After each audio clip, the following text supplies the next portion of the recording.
Bienvenidos a Datos Galénicos. Hoy vamos a hablar sobre el sangrado varicial. Vamos a comenzar con una breve introducción y es que en el hígado cirrótico vamos a tener una remodelación del tejido y esto va a aumentar la resistencia intrahepática al flujo sanguíneo portal y esto va a generar un aumento de la presión portal y al tener hipertensión portal vamos a generar vías colaterales. Estas van a ser dilatación de capilares existentes en el esófago, estómago y tracto intestinal que al final van a generar varices y a través de estas varices la sangre vuelve a la circulación sistémica. La cirrosis es la principal causa de hipertensión portal en aproximadamente un 70 o un 85% de los casos.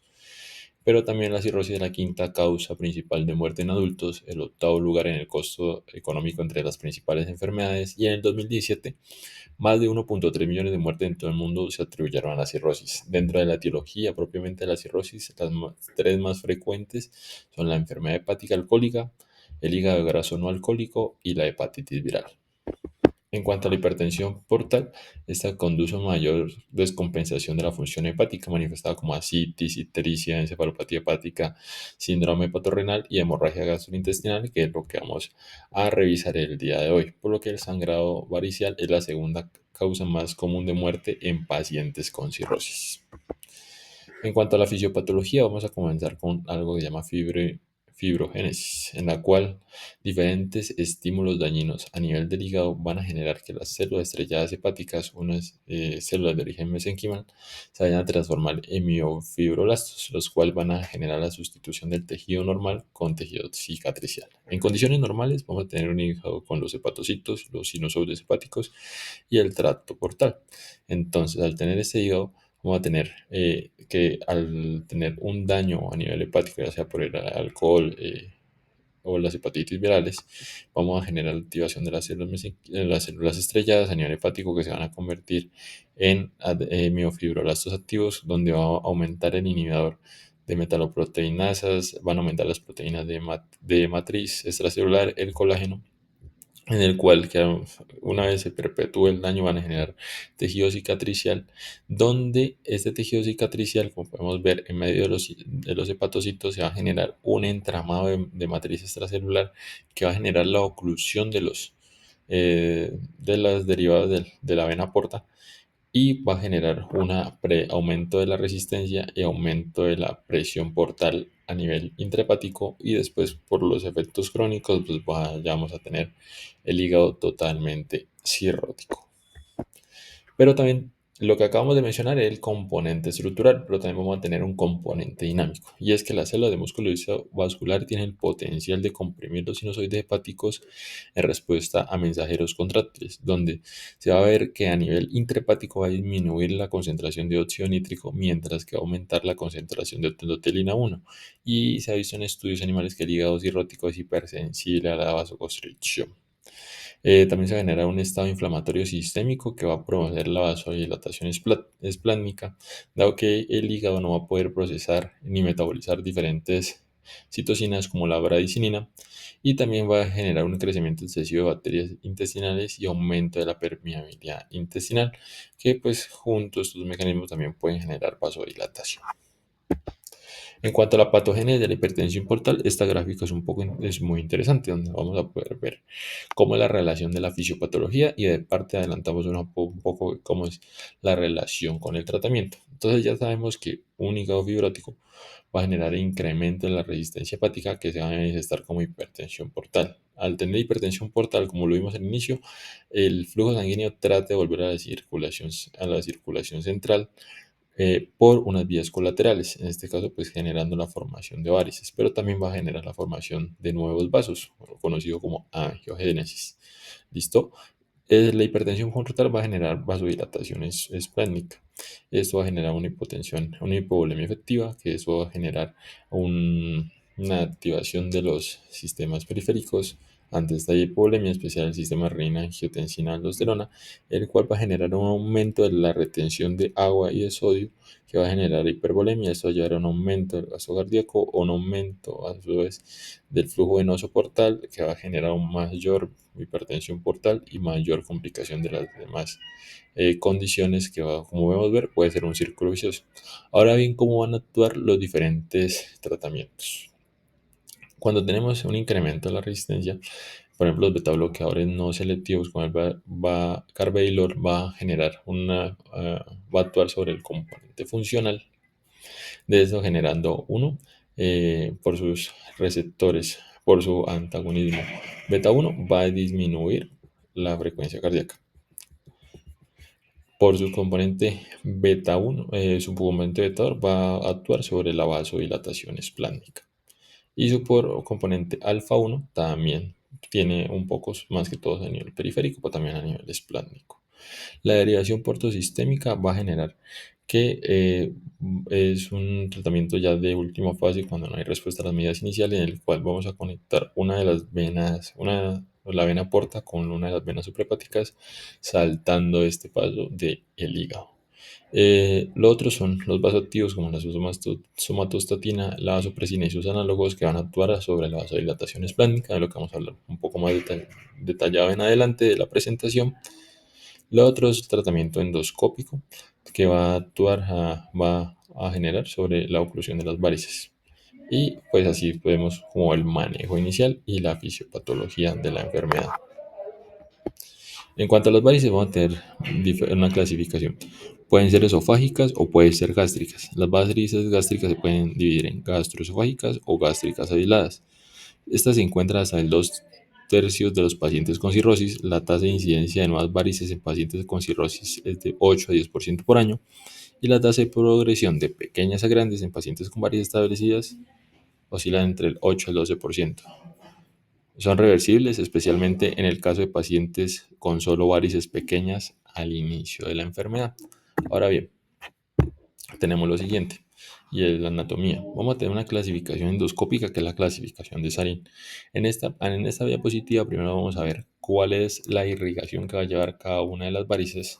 Entonces, vamos a tener unas varices gastroesofágicas tipo 1 y tipo 2. Las tipo 1 se van a generar más que todo a nivel del esófago y sobre la curvatura menor, las cuales y las varices gastroesofágicas tipo 2 sobre el esófago y sobre el fondo gástrico. Estas varices gastroesofágicas más que todo van a tener irrigación de la vena gástrica izquierda y de la vena gástrica posterior. En cuanto a las gástricas aisladas, las van a ser tipo 1 y tipo 2. La tipo 1 comprende solo el fondo gástrico, mientras la tipo 2 puede estar en otra parte del estómago, como el antro. Y esa van a recibir irrigación hacia de la vena gástrica izquierda, vena gástrica posterior o de las venas gástricas cortas. En esta gráfica lo podemos ver un poco más detallado, donde vemos que las varices gastroesofágicas tipo 1, pues sobre el esófago y sobre la curvatura menor, van a ser las más prevalentes, aproximadamente un 70%. Las tipo 2 sobre el esófago y sobre el fondo, parte del fondo, van a ser aproximadamente un 21%. Las gástricas aisladas tipo 1, como ya vimos, exclusivamente en el fondo, va a ser aproximadamente un 2%, y las aisladas tipo 2, como ya vimos en otra parte del estómago, como el antro, van a ser un 4%. La incidencia de hemorragia es mucho mayor si lo podemos ver, en las gástricas aisladas tipo 1 y en las gastroesofágicas tipo 2. Si lo queremos recordar un poco más fácil, las varices que comprometen el fondo del estómago. En cuanto a otras complicaciones que vemos de la hipertensión portal, vamos a tener la cabeza de medusa, y es que, como vemos, ya vimos que trata de buscar colaterales para que la sangre vuelva a la circulación sistémica. Y esto es lo que vemos a nivel de la pared abdominal. A través de la vena paraumbilical, pues genera la dilatación de plexo venoso a nivel de la pared abdominal y va a generar la cabeza de medusa. La esplenomegalia por aumento de la retención del flujo a nivel del vaso, y las hemorroides, que vamos a ver que igual por retención de flujo, y pues vamos a ver más que todo hemorroides de origen interno. Ahora bien, es importante saber cuáles son los determinantes del sangrado, y esta es una fórmula muy interesante. Vamos a tener que la tensión de la pared varicosa va a ser proporcional a las presiones intravarices menos la presión luminal por el radio de las varices sobre el espesor de las varices. Entonces, es decir, que la tensión de pared varicosa va a ser directamente proporcional a la presión de las varices, presión intravarices, y al radio de las varices, y va a ser indirectamente proporcional al espesor de las varices. Es decir, que entre mayor presión de las intravarices y mayor radio de las varices entre más grandes, pues va a aumentar la tensión de pared y va a ser más probable que se desarrolle el sangrado varicial. El desarrollo de las varices es un fenómeno netamente dependiente del tiempo, dado que a mayor evolución de la enfermedad, mayor riesgo de que presente hipertensión portal y mayor sangrado. En cuanto a los factores de riesgo, ya propiamente de sangrado, vamos a tener varices gástrica ubicada en el fondo, como ya vimos, las gástricas aisladas tipo 1 o las gastroesofágicas tipo 2. La varice gástrica mide más de 5 milímetros, la presencia de puntos rojos y la enfermedad hepática avanzada. Ahora bien, para hablar un poco de la clasificación y el tratamiento, podemos dividirlo según el gradiente de presión venosa hepática. Lo normal es que sea entre 3 a 5 milímetros de mercurio, donde vamos a tener un estadio 0, que no tenemos hipertensión portal. Vamos a tener un estadio 1, donde va a ser entre 5 a 10 milímetros de mercurio, donde no vamos a tener varices, no vamos a tener una enfermedad ya hepática establecida, y pues lo único que sigue es la prevención de llevar a una enfermedad hepática ya establecida. Vamos a tener los siguientes a partir de los 10 milímetros de mercurio, donde podemos tener un estadio 2A, donde podemos tener unas varices pequeñas, o un estadio 2B, ya más un poco más cerca a los 12 milímetros de mercurio, donde vamos a tener un mayor riesgo de sangrado de las varices esofágicas, y vamos a tener aquí donde vamos a hacer la prevención de la descompensación, es decir, que vamos a evitar el primer episodio de sangrado, que sería la profilaxis. Ahora bien, cuando superamos los 12 milímetros de mercurio del gradiente de presión venosa hepática, podemos tener el sangrado agudo. Y entonces, ¿a dónde vamos a tener? Que manejar todo el episodio de urgencia médica, que ya vamos a ver un poco más detallado en adelante. Cuando tenemos una gradiente de presión entre 16 y 20 milímetros de mercurio, vamos a tener un riesgo de recurrencia. Y es de aquí donde vamos a tener la profilaxis secundaria. Si lo queremos ver de una forma más sencilla, vamos a ver que a medida que aumenta el gradiente de presión venosa hepática, aumentan las complicaciones, la forma de presentación un poco más crítica, y también se correlaciona directamente con la progresión de la enfermedad y con aumento del riesgo de mortalidad dependiente de este gradiente de presión y las manifestaciones clínicas. En cuanto al tratamiento, lo podemos dividir un poco más sencillo. Profilaxis primaria, antes de que se presente el sangrado, antes es lo que se considera antes de que se presente el primer evento de sangrado. Ya propiamente el tratamiento del sangrado activo, y la profilaxis secundaria, que es lo que vamos a hacer después de que ya se presenta el sangrado activo y se controla. En cuanto a la profilaxis primaria, vamos a tener que lo principal es eliminar la causa del aumento de la resistencia intrahepática que puede conducir a la hipertensión portal, por ejemplo, en la cirrosis hepática o alcohólica, la abstinencia del alcohol, en la hepatitis viral, por ejemplo, la supresión de la infección por hepatitis B, en el hígado graso no alcohólico, la pérdida de peso, donde vamos a tener que la combinación del manejo de la enfermedad subyacente con estrategias que reduzcan la gradiente de presión venosa hepática va a ayudar a prevenir el primer episodio de sangrado. Entonces, ¿qué tenemos por aquí? Los betabloqueadores dentro del manejo farmacológico. Ahí se han estudiado 3 betabloqueadores que pues están recomendados utilizarlo actualmente. Primero, el propanolol, que fue el más antiguo. La evidencia viene de 1980 y se asocia con una reducción de la incidencia de sangrado junto con un aumento de la supervivencia y asociado a disminución de la mortalidad. En cuanto al nadolol, es más que todo se ha visto su utilidad en prevención de varices pequeñas. Se ha visto alguna recomendación que se use como no nitrato de sorbide, y aunque las guías no lo avalan netamente su combinación, no lo recomiendan. Y una ventaja es que no tiene metabolismo a nivel hepático. El tercero, el carvedilol, pues que parece ser mayor o igual al propanolol o al nadolol en reducir el gradiente de presión venosa hepática. Es capaz de reducir aproximadamente un 20%, y hay que tener precaución en estados de cirrosis avanzadas, algo que nos recomienda la Sociedad Europea del Estudio de Enfermedades Hepáticas.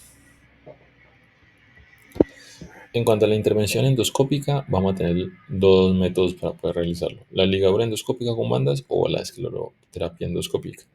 La ligadura es la primera línea, va a generar una necrosis de la mucosa y submucosa y es tan eficaz como los betabloqueadores, pero la escleroterapia va a generar una inflamación del área circundante y trombosis del vaso, y va a tener unas complicaciones más como alteración y bacteremia, y es inferior a la ligadura o betabloqueadores. De estar disponible, la ligadura endoscópica es el método de elección. Ahora bien, vamos a ver las dosis. Entonces, El manejo con propanolol vamos a tener que se comienza de 20 a 40 miligramos oral 2 veces al día, se va ajustando progresivamente hasta una dosis máxima de 320 miligramos al día en pacientes sin ascitis y 160 al día en pacientes con ascitis. Las metas de tratamiento, una frecuencia cardíaca en 55 a 60 latidos por minuto y una presión arterial que no disminuya por menos sistólica, una presión arterial sistólica no menor a 90 milímetros de mercurio. Y del seguimiento se debe continuar indefinidamente. En cuanto al nadolol, vamos a iniciar igual. 20 a 40 tiene sus ajustes de dosis según el paciente tiene o no ascitis. Igual las mismas recomendaciones que el propanolol. Y también se puede continuar indefinidamente. El carbailol, igual, tiene su dosis de inicio, se va ajustando los 3 días siguientes y una dosis de mantenimiento hasta de 12.5 miligramos al día. Y igual la misma recomendación que con nadolol y propanolol. En cuanto a las ligadura endoscópica, se va a hacer cada 2 a 8 semanas hasta la erradicación de las varices. Y después en un seguimiento de cada 3 a 6 meses y después, si ya está erradicada, cada 6 a 12 meses. En cuanto al manejo del sangrado activo, primero que todo hay que sospecharlo cuando el paciente tiene una hemorragia de origen varicial. Uno, iniciar el manejo vasoactivo, ya sea con oteotri, vasopresina, terlipresina, seguido de también la reanimación hídrica. Vamos a tener una estrategia restrictiva de las transfusiones con una meta de hemoglobina entre 7 a 9, la profilaxis antibiótica, el manejo endoscópico si presenta control o si falla otras alternativas de tratamiento como la derivación portosistémica. Ahora bien, vamos a ver en detalle cada uno de ellos. En cuanto a la profilaxis con antibióticos, se han asociado a que reducen las infecciones bacterianas, mejora la supervivencia, reduce la mortalidad por todas las causas, reduce la duración de la hospitalización, reduce la posibilidad de volver a sangrar, es decir, use los antibióticos. Ahora bien, ¿cuál antibiótico? Va a depender patrón de susceptibilidad antimicrobiana, características del paciente y disponibilidad local. Dentro de los estudios, algunos que recomiendan es el uso de ceftriaxona, aunque pues hay que tener en cuenta estos 3 factores que acabo de mencionar. En cuanto a los vasoactivos, vamos a tener la vasopresina o su análogo sintético que es la terlipresina, la somatostatina o su análogo sintético que es el otriote. Y se recomienda que sean mantengan durante 5 días una vez que alcance la hemostasia, ya que es del periodo que es cuando hay un aumento del riesgo de volver a sangrar. Entonces, sin embargo, el tiempo ha sido un poco revalidado, por lo menos en 3 días. Igual hay que individualizar el paciente. En cuanto a la vasopresina y terlipresina, estos van a actuar sobre el receptor de vasopresina tipo 1, que va a generar vasoconstricción de las arteriolas y así va a reducir el flujo sanguíneo y reducir la presión de las varices. En cuanto a eficacia, similar en términos de controlar los eventos hemorrágicos y reducir la mortalidad, es decir, en cuanto a vasopresina y terlipresina. Sin embargo, la terlipresina se asocia con menor riesgo de complicaciones, dado que la vasopresina va a actuar sobre los receptores tipo 1, pero también sobre los receptores tipo 2, mientras que la terlipresina solo sobre los receptores tipo 1. En cuanto a la somatostatina y el oteotrie, estos van a actuar sobre los receptores de somatostatina tipo 2, en el cual van a inhibir la liberación de péptidos vasodilatadores y va a generar vasoconstricción local, o sobre los receptores tipo 1, que va a actuar sobre las células estrelladas hepáticas y los sinusoides y va a generar disminución de la resistencia intrahepática y la presión portal. Ahora bien, las dosis. El oteotrie, un volumen inicial de 50 microgramos y continúa a la misma dosis hora. La vasopresina es de usar de 0.2 a 0.4 unidades minuto, que puede ir hasta 0.8 unidades minuto y recomienda que se utilice conjunto con nitroglicerina y la duración 24 horas. La somatostatina, un bolo inicial de 250 microgramos y se puede repetir si persiste el sangrado o una infusión continua de 250 500 microgramos hora. La terlipresina, inicialmente en las primeras 48 horas, 2 miligramos intravenoso cada 4 horas al control del sangrado y después se puede continuar a 1 miligramo cada 4 horas. Y esto puede el tiempo de duración 2 a 5 días. En cuanto a la endoscopia del sangrado agudo, vamos a ver que la endoscopia la elección, el método de elección es la ligadura con bandas. La escleroterapia, como ya vimos, se asocia a una menor probabilidad de de lograr la hemostasia en las 72 horas y, como vimos previamente, mayor riesgo de úlcera, mayor riesgo de bacteremia. ¿Cuándo realizar la endoscopia? Antes de las 12 a 24 horas después de que ese paciente ingrese al hospital. En cuanto a la derivación portosistémica intrahepática transyugular, vamos a ver que ese es un procedimiento de rescate durante el sangrado activo si no se logra el control con las estrategias que vimos previamente, y consiste en unir la vena porta con una de las suprahepáticas a través de una derivación. En cuanto a la profilaxis secundaria, es decir, el manejo que vamos a continuar del paciente después de que ya presenta el episodio de sangrado, es la endoscopia. Seguimiento de 1 a 6 meses después de la erradicación de las varices. Los beta bloqueadores, los que reducen la tasa de sangrado, se inician una vez el paciente esté estable. Y también los beta bloqueadores más la endoscopia, que es menor, que genera un menor resangrado en varices esofágicas. En cuanto a otros tratamientos, vamos a tener algunas alternativas que se han propuesto basado en la fisiopatología de la enfermedad, y esta sustancia BQ123, un bloqueador del receptor A de endotelina. Como ya lo vimos, la endotelina está aumentada en los pacientes eh, con cirrosis hepática. Palosuran, antagonista del receptor de urotensina 2. Se han probado incluso los IECA y los ARA2 al bloquear el efecto de la angiotensina 2 a nivel hepático. O esta otra sustancia NSX1000, una fuente de óxido nítrico, como lo vimos previamente. Las fuentes de óxido nítrico están disminuidas en los pacientes con cirrosis.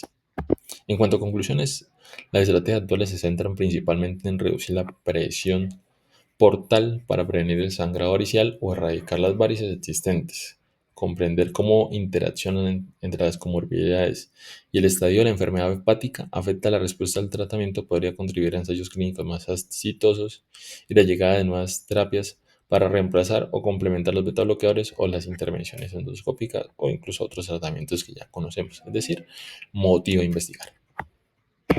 Muchas gracias por su atención. Los invito a suscribirse en mis redes sociales.